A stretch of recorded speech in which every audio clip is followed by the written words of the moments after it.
Peace, peace, peace, and blessings. I hope everybody is doing well. I just wanted to share a little bit of insight. And I always come really with some inspiration, something that I, in the morning, have been inspired by. Maybe it was someone I was listening to that triggered some other thoughts that I wanted to share. Or maybe it's an experience that I've been going through and I've been getting through something and I want to share it with you how I'm getting through. So we're all works in motion. Nobody said that we have the secret magic bullet to solve any situation, but I wanted to share something because the perspective that is out there, especially on social media, is that there are a lot of problems out there. There are a lot of worries out there. There's a lot going on. And we can't get fooled or tricked that this is new. There's been problems for thousands of years. There has been issues. If you look at some of these issues, they haven't gone anywhere. So because these issues haven't gone anywhere, we can't expect that they are going to go anywhere. A lot of times we got to really look at changing ourselves rather than changing the world. And in truth, if we change ourselves, we change the world.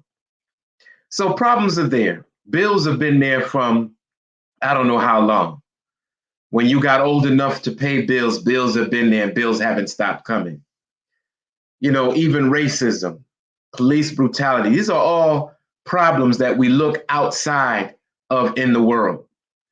And so instead of looking outside, we sometimes run away from where the real solution is. And the real solution is within. The truth about it is, I don't care how big the problem is, you're more powerful than you think. You're more powerful than you really give yourself credit for. Why is it that there's some people that succumb to the same problems that other people are able to get through?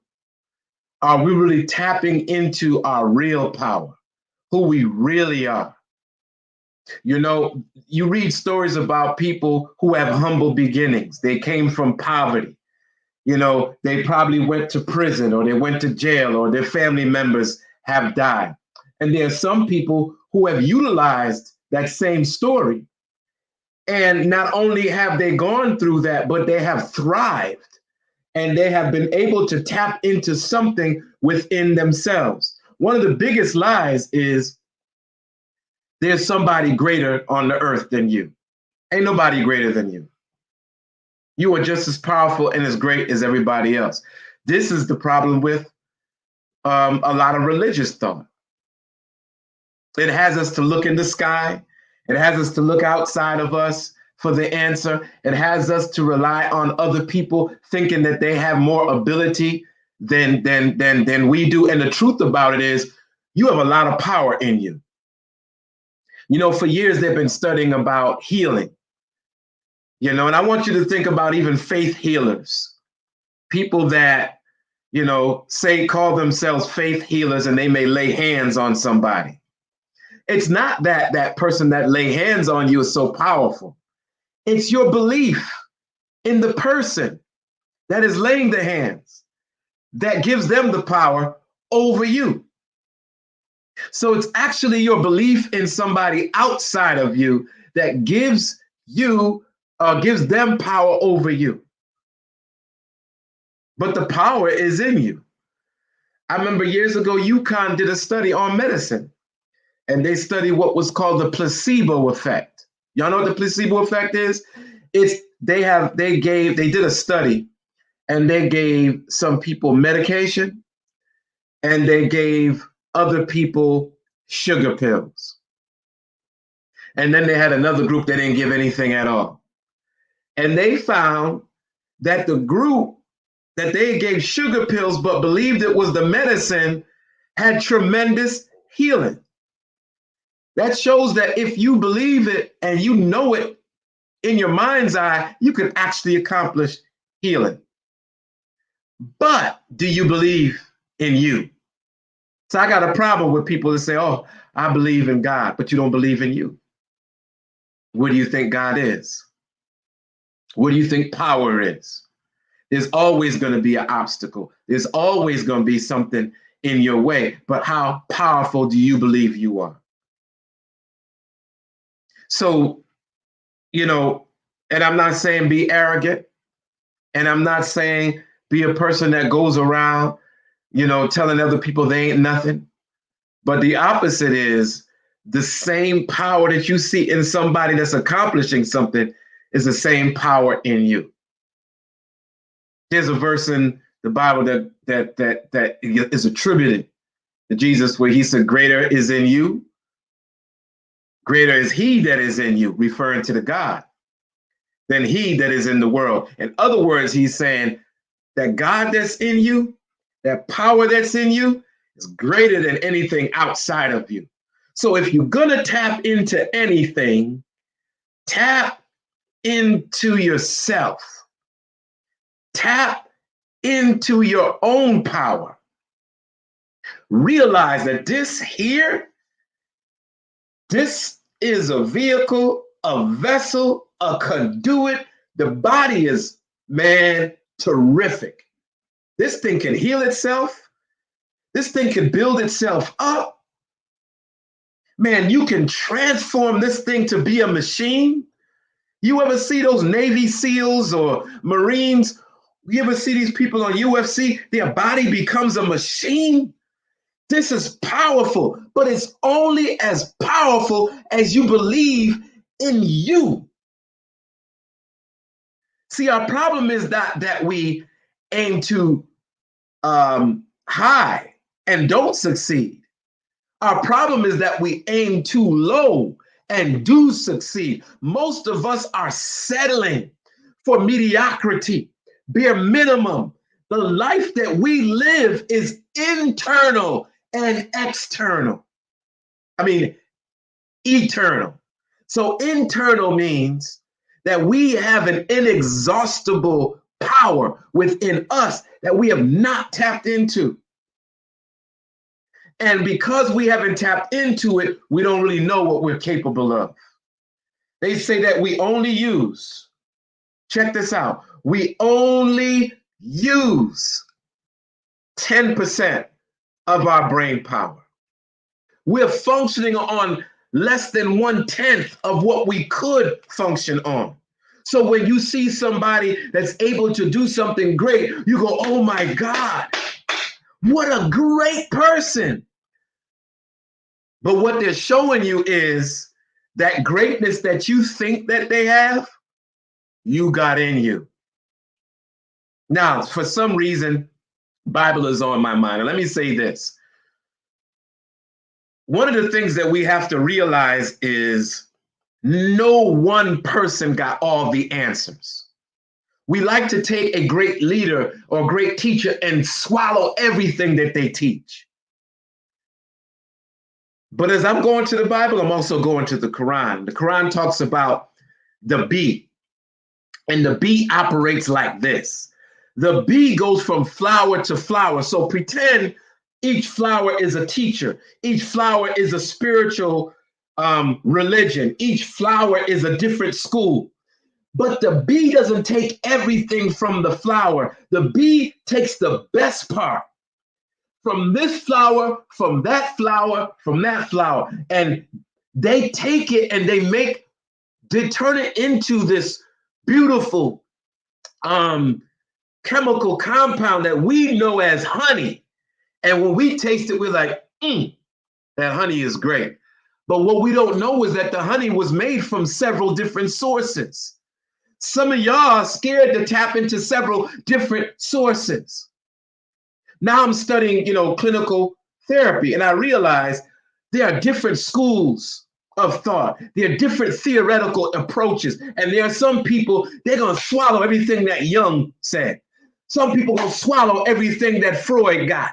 They're going to swallow everything that Black got on cognitive behavioral therapy. Or they're going to swallow everything that Albert Ellis is teaching for rational emotive behavior therapy. But the truth is take something from Black, take something from Ellis, take something from this teacher, that teacher. And you as an individual are like nobody else. Take what works for you. You ever go to a buffet and they got all the food spread out? You can't eat everything in the buffet. Some things are not for you. Some things will make you sick. And that same thing that will make somebody else sick will make somebody strong, or they can tolerate it. But with a buffet, you take a little bit of this, you take a little bit of that, and you make a meal out of it. Then you devour it. Same thing with life. You don't swallow everything that I say. You ain't me. You don't have to take everything that I say, but something that I say may be meaningful to you, or something somebody else says, and you take all of that together and you utilize it like the bee and make honey out of it. That's wholesome. You have to determine. But what we do is we put our power in people to tell us everything. Or we put our faith, we're disappointed sometimes when politicians or preachers or people fall, but they're no more than you are. They're people. People fall. People make mistakes. They're human beings that we put on a pedestal because we're avoiding the fact, instead of us tapping into our own power, it's so easy to start praising your teachers, praising those who are doing great works, but you're avoiding yourself. Some of us can't even look in the mirror. I do mirror work sometimes, and I've taught people to do mirror work, to look in the mirror at yourself and see your own power and beauty. And there's an exercise that I use with the mirror. It was adapted from a lady named Louise Hay. And you look in the mirror and you say to yourself, I'm strong, I'm powerful. You know what most people do when they look in the mirror? They see the pimples. They see the flaws. Some people can't even look in the mirror. When they get enough money, they want to change what they see. They want to lighten it up. Skin bleach is the end thing with some people. They want to change everything, but you can't be satisfied changing the outside until you can go within. Most people don't need plastic surgery.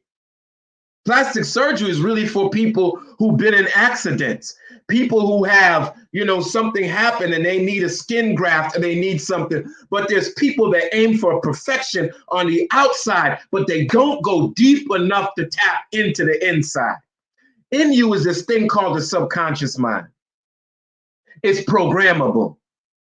It's the thing that when you have an addiction to anything from pornography to cigarettes to drugs, people have tapped into it to stop people from succumbing to things outside of them.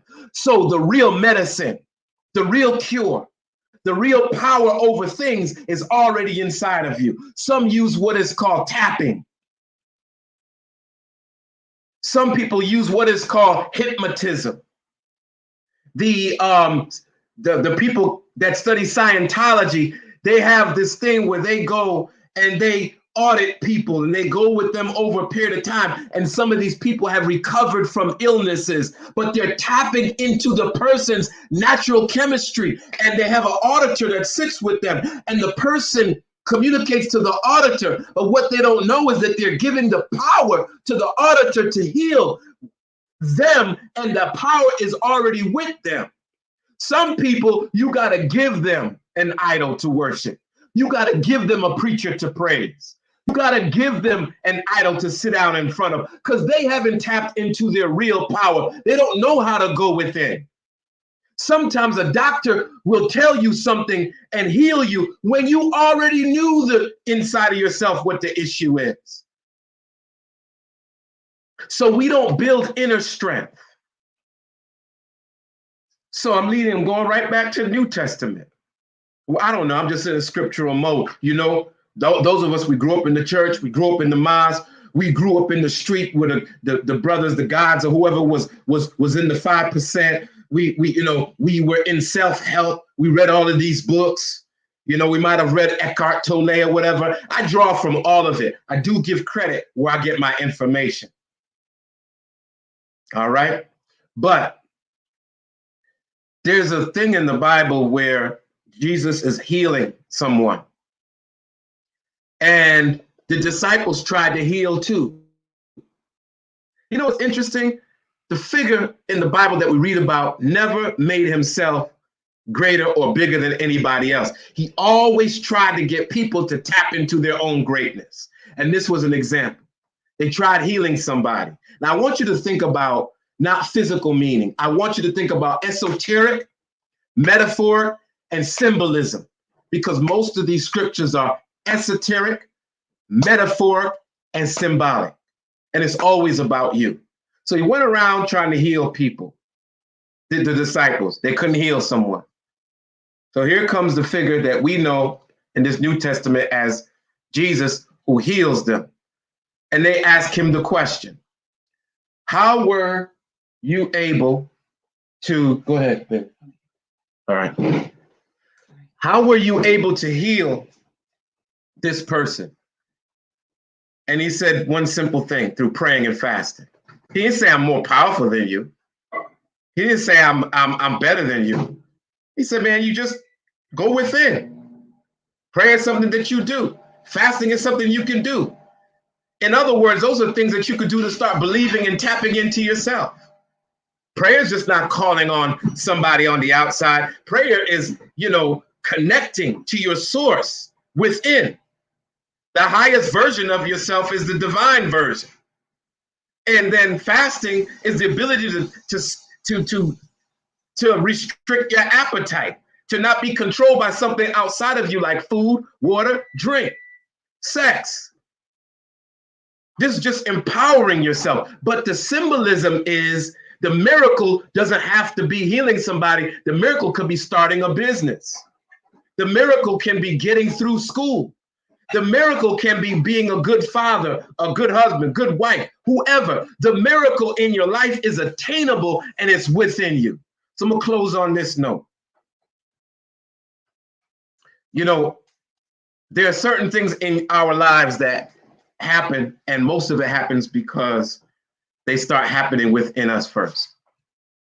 A lot of times we focus on the outside world. A lot of us focus on the fact that, we don't have the money that we need. That we can't find a place of employment, a good place to live. And then we focus on the problem outside. The problem is never on the outside. I mean, the problem is on the outside, but the solution is never on the outside. You know what our issue is? We look at the problem, we complain about the problem, and we don't know that we got the ability to solve the problem. One of the ways that you can never solve a problem is by being anxious, depressed, or caught up. Now, when people have problems, there's a few things that they can do. They can get down about it. When you're down about it, you become the problem.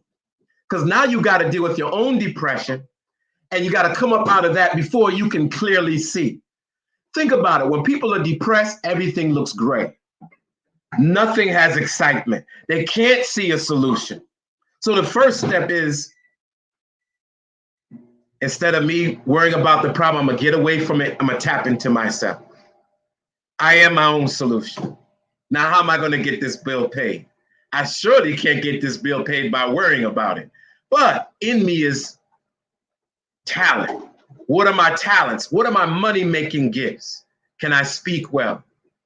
Can I sell things? Can I tap into multiple streams of income? The more I tap into me and I am the solution, problem solved, money coming in.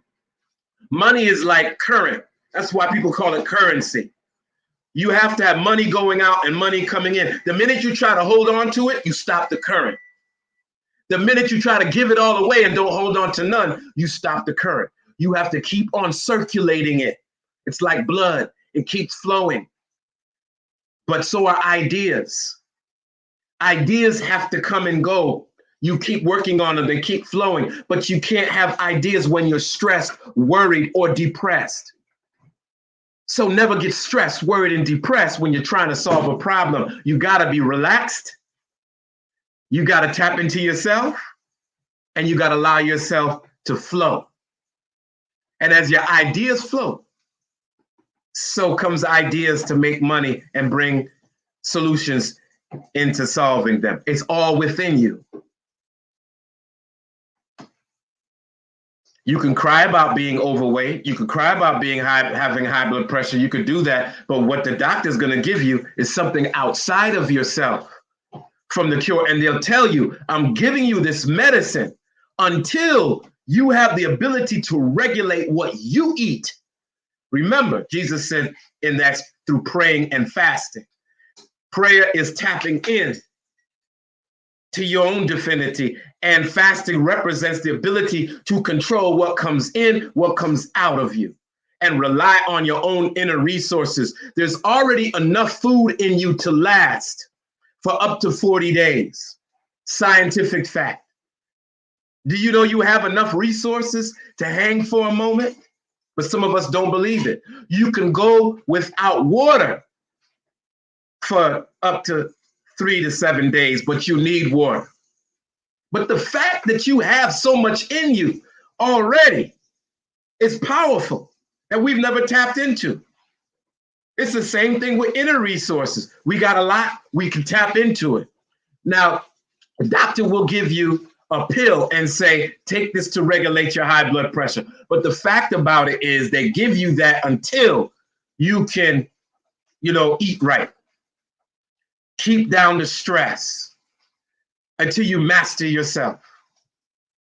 But it's all within self-mastery that we get the best result. And they'll tell you that it's healthier to control high blood pressure and diabetes by diet than it is by medication.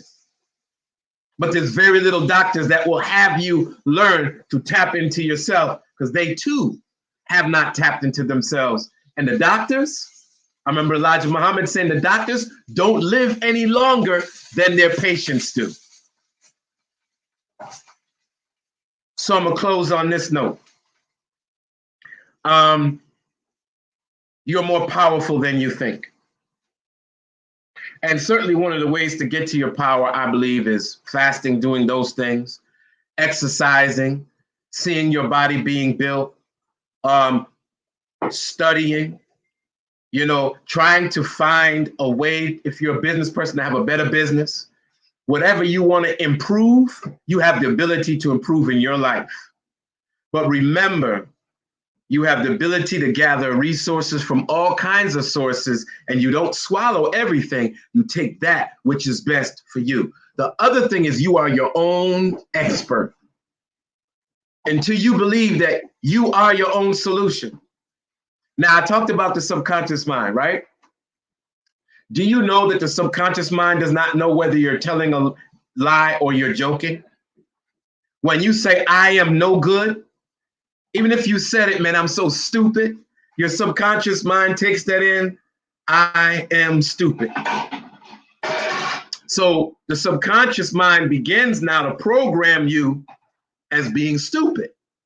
But when you say, I'm powerful, I am the best, I am worthy, I am healthy, and you begin to talk that type of strength to yourself, you become it. There's an old saying, fake it till you make it. I don't believe there's anything fake. I just believe in envisioning and practicing. Successful people see themselves as successful, and they practice being successful. They walk successful. They talk successful until they become the thing that they envision and they embody. So there's no such thing to me as fake. We believe that fake is real and real is fake. Somebody else tells you, keep it real, man. Nah, keeping it real to me is thinking successful, being successful, because I won't accept nothing else except success. Peace and blessings, everybody. Hope you got something from this. I am also an education consultant. I advocate for children. I help parents to empower themselves and find resources to help their children within the school system and outside of the school system. I help them set up education centers. I help them turn their homes into libraries and education centers. I also am here if people need empowering, people need some advice on what they can do. I don't claim to be a therapist that I am not right now. I'm not going to have you come to me and bill your insurance. No, that's not the way I work. And most of us probably just need a picker upper. And that's what I do. So with that, if you decide that you would like to donate, if you feel that this message is something, because I also teach that people's time and people's effort means something. And so if you're doing something for the community and for cause that's worthy, I believe that you have the right to say, listen, my time and my energy means something. And so this is what I'm worth. I'm not saying that. I'm just putting under here Cash App. And if you feel, there was a sister the other day that donated, she got something from the message. Peace and blessings. Anyway, everything that I take, I turn it into something that's valuable for somebody else. So with on that note, thank you for listening. Peace, blessings, and power to you. Until next time, I'm out.